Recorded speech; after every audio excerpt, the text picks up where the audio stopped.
Welcome to the Do Zone, where entrepreneurs go to get things done. I'm your host, Josh Thomas. You can find me on all social media at JT Literally. Each week, I bring on experts from a variety of backgrounds to share their secrets on how to optimize performance so you can take massive action and crush your goals. The Do Zone is sponsored by Fast Track Funnels, the new way to bring in consistent daily sales for your business in 2025 without cold outreach or burning cash on ads. We use this method with a brand new business to generate more than $100,000 cash collected in less than 30 days. You can download the free step-by-step blueprint that shows exactly how we did that at getconversions.net. Once again, that's getconversions.net. Today's guest is Russ Ruffino.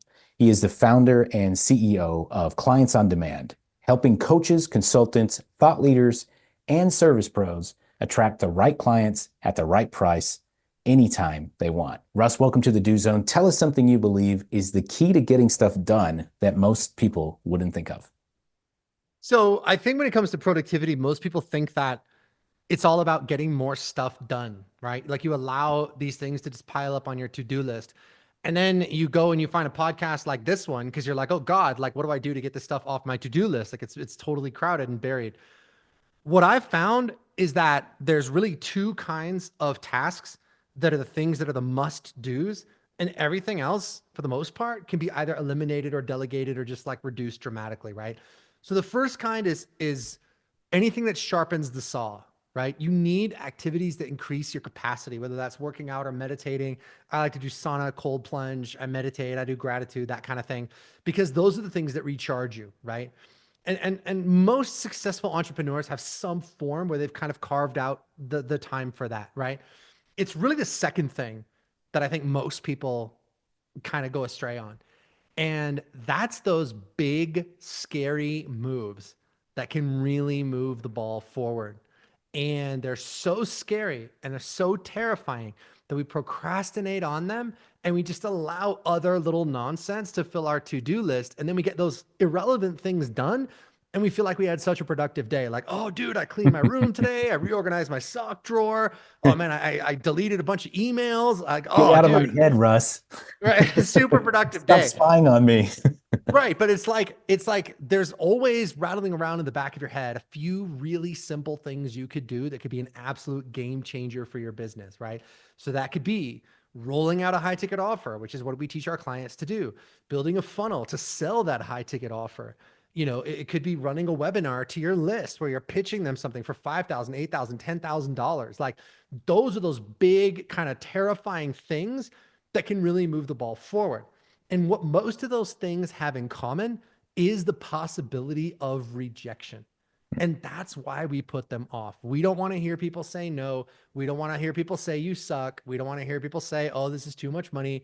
We don't want to hear any of that stuff. And so we put these things off. But if you can train yourself every day to wake up and ask yourself, okay, what are the big scary moves that I could make today that could really move the ball forward in a huge way? Peter Thiel asked the question, how can I get my 10-year goals done in 6 months? Like expanding your thinking in terms of what are those huge moves that you can make, and then blocking out 2 to 4 hours a day just working on those things.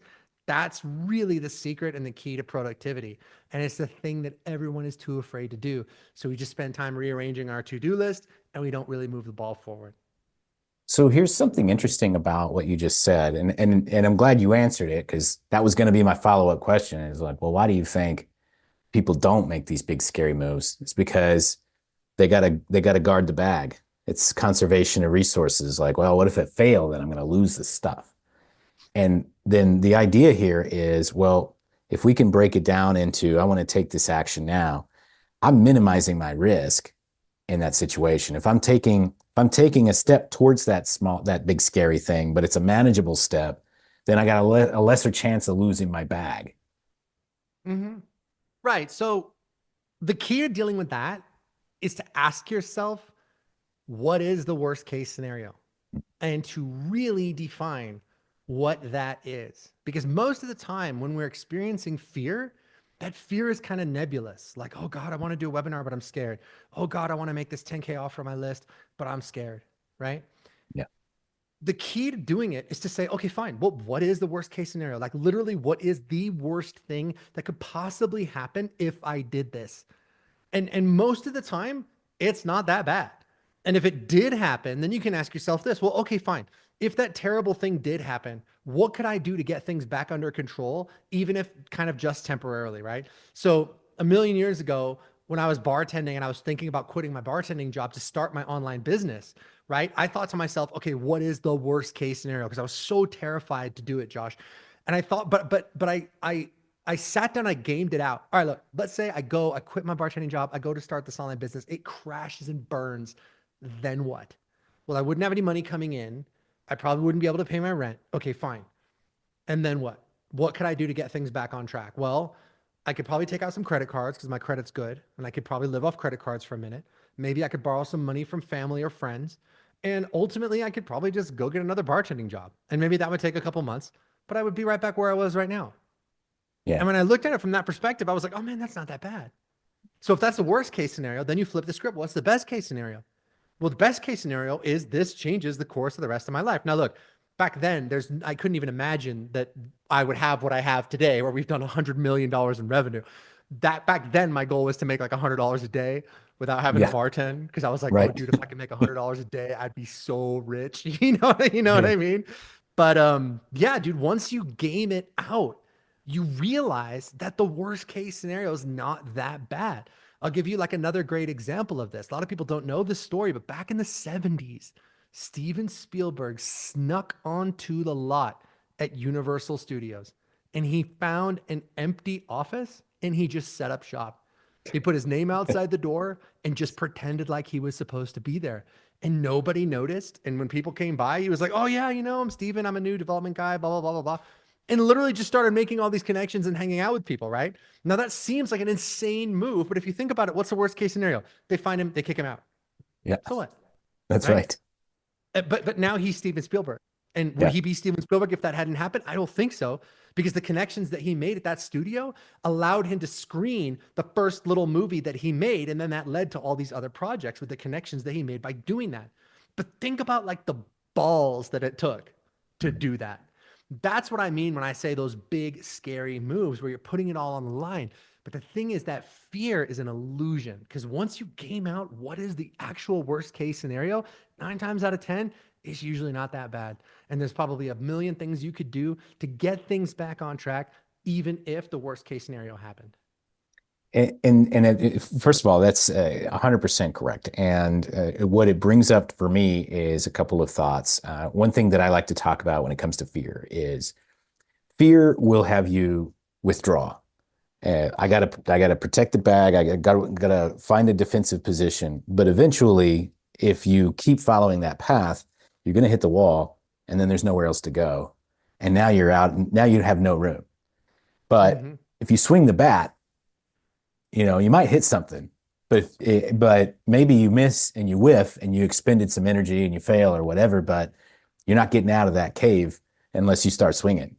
And there's no better time to start swinging than when you have additional room, additional space, and that sort of thing. And so it's like, if we were to rewire our brains to really understand that this fear is designed to protect us, like instinctually survival, that's why it's there, but that there's probably no more saber-toothed tigers that are on the prowl to kill us humans, we'll probably be Right. okay, then we're going to be all right taking steps out of there. Even if we fail, you're still going to be able to get back up. If you can bet on yourself that you're always going to figure it out, you're probably not going to die and it'll be okay. Right. Right. Yeah. And you can kind of like, remind yourself of that because, Elon Musk said failure is irrelevant unless it's catastrophic. Mm. Right. And this is a guy who's blowing up rockets. So his definition of catastrophic, like to me, launching a 500-foot rocket in the air and watching it explode, to me, that's catastrophic, right? Not to him. Yeah. What he means by catastrophic is like, oh, I can't walk anymore. Oh, my company goes bankrupt. Oh, I go out of business. Like that's a catastrophic failure. Unless that's what you're looking down the barrel of, the failure is really just irrelevant. Because you know what, man? You only have to get it right once. That's right. You can start 10 different businesses, only one of them has to be a massive success. Now, I got lucky. The first business I started happened to crush it. But if it didn't, I would have started another one and another one and another one until I figured it out, you know? And that leads really nicely into, talking about what you do with clients on demand, because building high ticket offers involves quite a bit of failure up front, because we can't possibly predict what the market wants. We can just make an educated guess, and then we have to put it out there and let them tell us. So could you start talking to me Yeah. a little bit about that process, and how this, overcoming the fear of failure, because we really need to embrace it in order to get to that success. So we started doing this in 2013, right? So it's been like 12 years now. We've had 6,000 clients in every niche and every market you can imagine. So chances are, if you come to us with something, it's something that we've seen before, not just once, but many times. So like occasionally we'll have a client who comes to us with like a weird offer that like oh, I don't know about that one. I'll give you one example, man. We had this client, Brian, who had a handstand offer. He wanted to coach people how to do handstands, and he was selling like, I think $97 courses on Instagram or whatever. And he came and he joined our program and he said, look, I want to have a high ticket offer about doing handstands. Now, right away, as soon as he enrolled, I pulled him on Zoom and I said, listen, man, I got to just level with you. Like, this is not something that like we No do guarantees, all no the money back. time. Yeah. I was like, this is not, it's something we've seen 50 times before.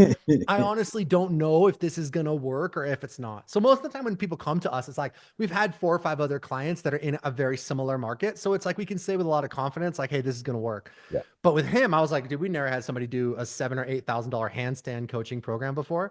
And I said, look, man, if you want your money back, you want to just call it quits, that's totally fine. Or if you want to go for it, let's go for it. And he said, yeah, man, let's go for it. And he ended up absolutely crushing it with that high ticket handstand offer. Like, I can't tell you legally like how much money he made, but the guy absolutely crushed it with that offer. Nice. So what's cool is like we have enough experience to understand the positioning of these high ticket offers and a really good sense of sort of what's going to work and what's not going to work. And that experience is just invaluable because it isn't just like what is the outcome that you're providing, it's also how are you positioning that outcome and how are you establishing yourself not just as an authority but as the authority that they need to work with, where they're watching your webinars, they're watching your ads, and they're like, oh my god, Josh, you're the guy. You're the guy that I need to work with. And then they go and invest 5 or 8 or 10K to work with you. So if you think about what we're doing, man, what we're doing is damn hard. We're working with legit experts. We're helping them put together high ticket coaching programs that they sell for 5 or 8 or 10 or $15,000. But the client attraction process is basically like they're clicking an ad, they're opting in, they're watching a video or a webinar, they're getting on the phone with you, and they're enrolling in your high ticket offers. And that whole process takes about 24 hours. So literally you're taking people from never having heard of you to investing 5 or 8 or 10K to work with you in a 24 to 48 hour time period. So it's like, if you're going to do that, every little detail of this thing has to be just right. And when it is, it's like a beautiful thing.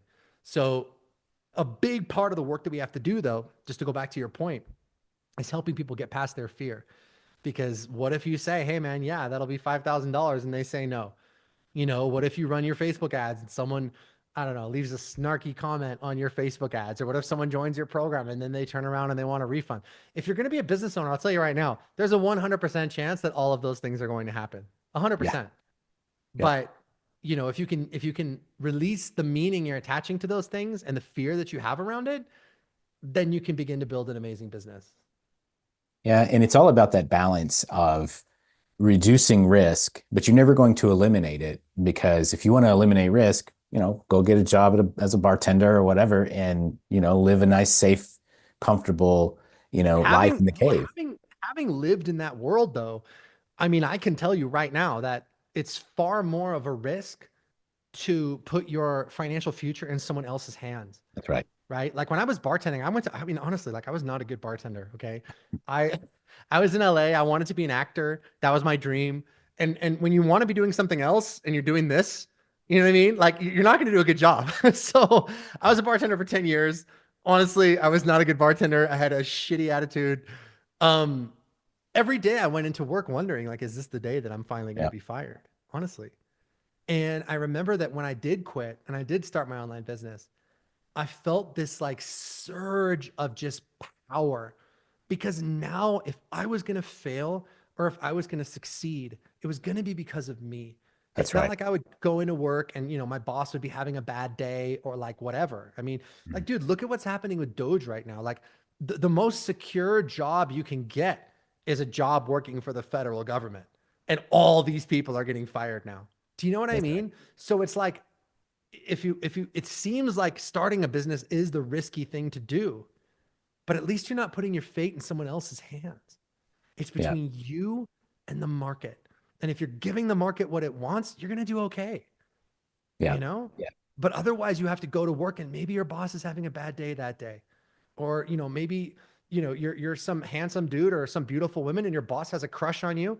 And now you're in this weird situation where you feel like you got to like, you know what I mean? Like play the Mhm. game with them or whatever. Like all that stuff is just stuff that I never, ever, ever want to deal with again. And I think having a business is less risky in a lot of ways than saying you're going to get a job and you're going to keep that job forever. Yeah, having the job is a risk. It's just a slightly less direct risk. Having a business is a direct risk, but at least the risk is known, and you have some Hmm. control over it. So tell us really quickly, where can we go to learn more about your company and who's a great fit? Yeah. So we work with anybody who solves a major life or business challenge. So that's you experts, authors, coaches, speakers, doctors, therapists. If you help your clients overcome a major challenge, like in their health, in their wealth, in their relationships, or in their personal development, then we can help you take your expertise and turn it into a high ticket offer and help you put together all the marketing and all the sales and everything that you need to enroll people into that offer consistently. So if you want to learn more about what that looks like, go to clientsondemand.com/discover. That's clientsondemand.com/discover and check out our masterclass where I walk you through this model and what it looks like and what it could look like for you. Excellent. We're going to wrap from here. Thanks so much to our guest, Russ Ruffino, for joining us and sharing a little bit of wisdom about how he gets stuff done. You can learn more about his program by going to clientsondemand.com/discover. Whether you're on your morning commute in the gym or somewhere out in the field, snap a selfie, tag me at JT Literally. Show me what you do while you're in the do zone. And one more time, if you want daily sales and a full calendar of prospects who want what you have, download the Fast Track Funnels Blueprint for free at getconversions.net. That's it. Let's get to work. Hey, thanks for listening to the Do Zone podcast. If you're running a service-based business that's looking to grow this year, let's talk about how we can slingshot you into momentum with a quick injection of cash and sales. Our clients typically see results in as little as 7 days. To learn more about what we do, you could go to factor1.io. Once again, that's factor1.io. We'll see you next time.